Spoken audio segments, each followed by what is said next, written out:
अस्सलाम वालेकुम फ्रेंड्स, कैसे हैं आप सब लोग। उम्मीद है आप सब लोग खुशबाश होंगे और अपनी ज़िंदगी की छोटी छोटी खुशियों को अच्छे से सेलिब्रेट कर रहे होंगे।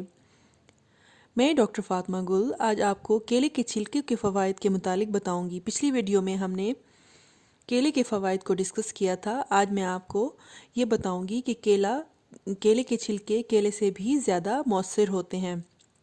इनके अंदर इस कदर ज़्यादा ग़िज़ाई अज्जा पाए जाते हैं कि आप उनका शुमार नहीं कर सकते। केले का छिलका भी आपके बहुत काम आ सकता है। इसके अंदर भी बहुत सारी खूबियाँ होती हैं।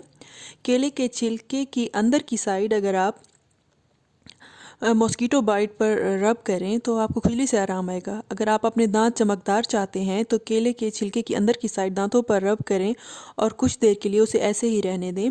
तो इससे आपके दांतों की चमक में इजाफा होगा और कुछ दिन तक ऐसा करने से आपके दांतों का पीलापन ख़त्म हो जाएगा।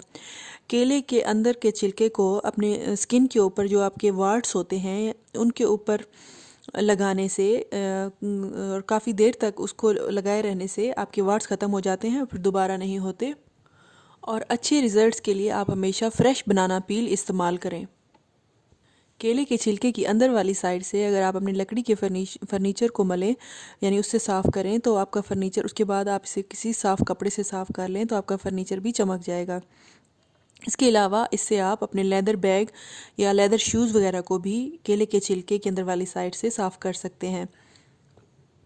छिले हुए केले को काफ़ी देर तक ना रखें। आप केले को उसी वक्त छीलें जब आप उसको खाएं और उसके बाद उसके जो छिलके हैं उनको फेंकें नहीं। आप उनको किसी पानी में डिप करके रख दें और उसके बाद वो 1-2 दिन के बाद वो पानी अगर आप अपने पौधों को दें तो इससे बेहतरीन ऑर्गेनिक खाद कोई नहीं है। ये एक बेहतरीन लिक्विड और ऑर्गेनिक फर्टिलाइज़र में चेंज हो जाएगी। और आप जब वो पानी अपने पौधों को देंगे तो उनकी ग्रोथ बहुत ही अच्छी होगी। केला खाकर कभी भी उसे रोड पर मत फेंकें क्योंकि ये स्लिपरी होता है, इससे किसी का फ्रैक्चर भी हो सकता है। जब भी आप बनाना लेकर आएँ तो उसे फ़ौरन पॉलीथीन बैग से बाहर निकाल लें और इन्हें किसी कूल और ड्राई प्लेस पर रखें। अब मैंने तो आपको कुछ इसके फ़वाइद बता दिए, खाने के भी और लगाने के भी। अब आपको देखते हैं कि आप इसको किस हद तक यूज़ करते हैं और इससे मुस्तफ़ीद होते हैं। Thank you very much. Allah हाफिज़।